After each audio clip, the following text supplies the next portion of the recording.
What's up, beautiful world? This is rSlashTNA, and welcome to another episode of rSlashMaliciousCompliance. Remember to hit that like and subscribe button and that notification bell anytime during this video. If this is your first time on this channel, we welcome you. If this is not your first time, welcome back. Enjoy the stories of rSlashMaliciousCompliance. Our first story is, nope, still didn't scan. Texas has this strange idea that providing you a driver's license the day you go to the DMV is risky. As such, they give you a piece of paper printed out in black and white and mail you the actual license at a later date. This is a bit strange as it creates a period where people carry a valid legal document that looks like a fifth grader pasted a headshot into MS Paint. This created an awkward dynamic when I worked at a gas station. What do people go to gas stations for? After gas, the most common things are lottery, beer, and smokes. All of these are age restricted and have rather intense laws surrounding unlawful sales. To help avoid the nasty fines, etc. associated with these, my gas station had a pair of rules. 1. For anyone you're not 100% sure is over 30, ask if they're over 30 and card them if you're not convinced they're older than 30 after said answer. Yes, the question was stupid, but whatever. 2. Scan all IDs to ensure they're legitimate documents and not fakes. At their face, these sound reasonable, though the second caused an odd situation where fancier states had 3D barcodes instead of magnetic strips, meaning I couldn't sell. And this story is obviously heading towards the paper the DMV gives people. Here's one such story. It's a small rush, 3 to 4 people in line, and a younger guy comes in to buy beer. I'm honestly not sure if he's 21, so he's clearly not 30. I asked a nonsensical question because really I can be fired if I just card him without asking a question. He tells me he's not older than 30. I ask for his ID and he fumbles to pull out the dreaded paper ID. Now, the combination of Texas and my employer have put everyone into a frustrating situation.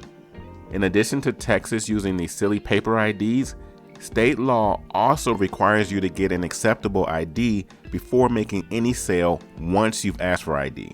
In other words, you can't ask for ID and then determine you believe they're old enough. If you doubt it enough to ask, you're liable for any sale. I see the ID and immediately feel bad. I'm sorry, I'm not allowed to take that ID. I recommend trying the gas station down the street that has different ownership and potentially more consumer-friendly rules. He provided the common response to ask why I can't take it. I explained to him the corporate policy requires I scan the magnetic strip of all IDs to verify their authenticity, and they've explicitly decided against waiving that for the paper IDs. He instantly gets furious and tells me to scan the ID. This one caught me off a bit as I asked him, "Are you serious?" To which he told me, "Yes, now scan my darn ID." Befuddled, I take the folded up piece of paper and slide it through the magnetic strip reader. "Sorry, sir, it didn't scan." This started a chain of events where each thing seemed more unrealistic. His response was, "You didn't even try." I asked if he'd like me to try harder to scan the ID, and he said he did. I looked at him confused and tried several different ways to slide this folded up piece of paper, unfolded piece of paper, slowly slide, quickly slide, use multiple scanners, etc. to get it to scan. Nope, still didn't scan. I hand it back to him and he's over the top at this point. It's also worth noting the line behind him is now about 10 people strong, including a few regulars watching in amazement as I'm remaining calm. He starts cussing me out and demands a contact from my manager. I pull out our paperwork and provide him a number for our corporate office. "No, stupid. I want your manager, not your corporate office." "Okay, I gave you my manager's manager." I gladly handed him the store's number, which would come to me, and shared the hours my manager typically worked so he'd be free to try to call. After he left, I made a point to apologize to each person in line for the extra wait, while each also expressed surprise I hadn't snapped that dude. Needless to say, he never made that call to my manager, though I don't know if he ever found his beer. And the next r/MaliciousCompliance story is, don't try to parent my children. I'm a nanny for a small agency and I love my job so much, except when I don't. Yesterday I took care of a 4-year-old girl, a 2-year-old boy, and a 5-month-old boy. I was there yesterday, and I know kids at this age have enough energy to make the world stop spinning, and they tend to not listen. But dang, these kids were terrible. No control of themselves at all. There was paint on my dress. I was hit by glass cups, and plates were thrown at me. Glasses covered in jelly. Kids were purposefully coughing in my face, and I had some spit on me. I think they were sick too. Ugh. Needless to say, my first thought was a shower and a hot meal. I lost my cool, and I had to issue timeouts and separate the kids when they fought. Clean messes. Shield the infant. Take toys and TV away from kids and not allow them to choose movies. I record these so the parent know what happened. I always try to keep a positive outlook every day, smiling and being super nice to everyone and ask how they are. I do this, and the mom told me when I first stepped in her house was, do not parent my kids. You're not their mom.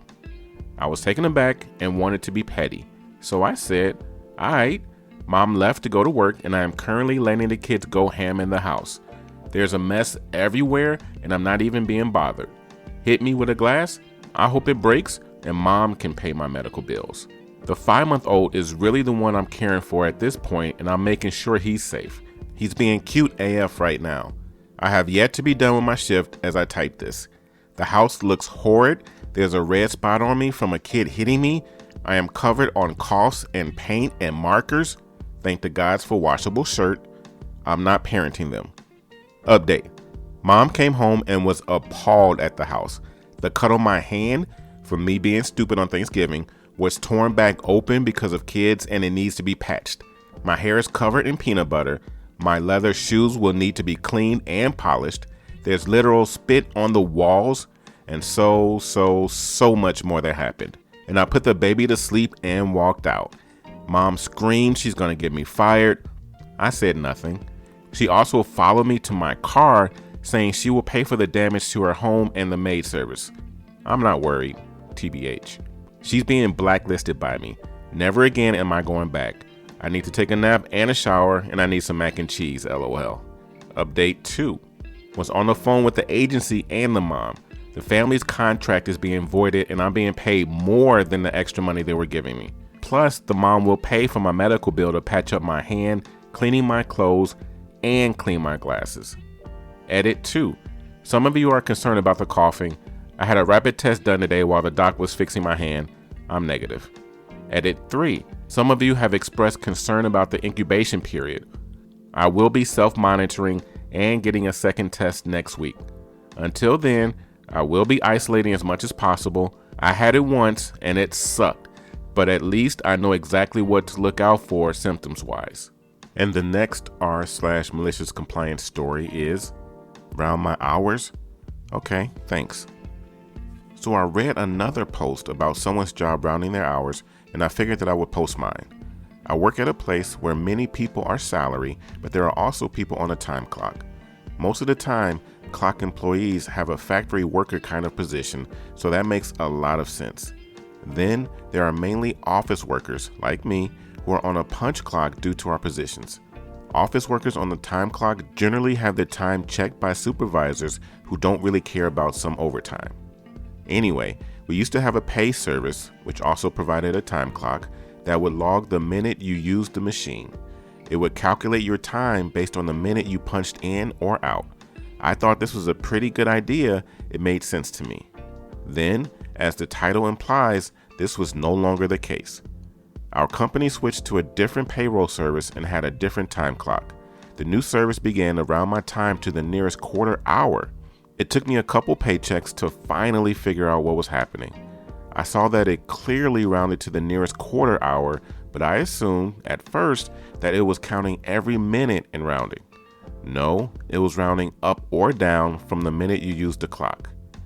I was annoyed by this at first. I was especially annoyed that there was another rule where the clock would always round up to the next quarter hour during the first clock in of the day. I saw no reason for the clock to round. It is a computer and the math is easy. Eventually realized that the new rules were made for the dozens of production workers. They have to begin working at and start being paid for a certain time, so they have to clock in a little early. They also take their lunches all around the same time. The new time clock rules make a lot of sense for them. I work in the office and I don't have a strict schedule. If I wanted to blow through lunch and leave early, I'm allowed. I can take lunch at 11 or 2 or whenever. Nobody cares. I have work to do and I do it. I know that I'm very lucky to be in this situation, but my relationship with HR regarding this time clock started on the wrong foot. Cue malicious compliance.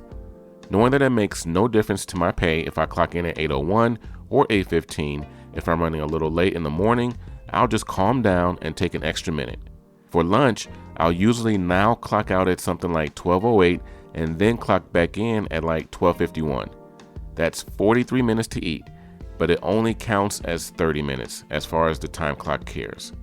Then when I leave, if I'm leaving at 5, for example, I'll clock out at like 5:08, which counts as 5:15. I gently expressed a dissatisfaction with the rounding clock when I first learned about it, so I don't really feel on the hook for this. They can come and tell me outright if they want me to change these practices. I usually squeeze some overtime out every week because of the system. Those were 3 great stories. To hear some of my best suggested stories, click on the video to the left. To hear more malicious compliance stories, click on the video to the right.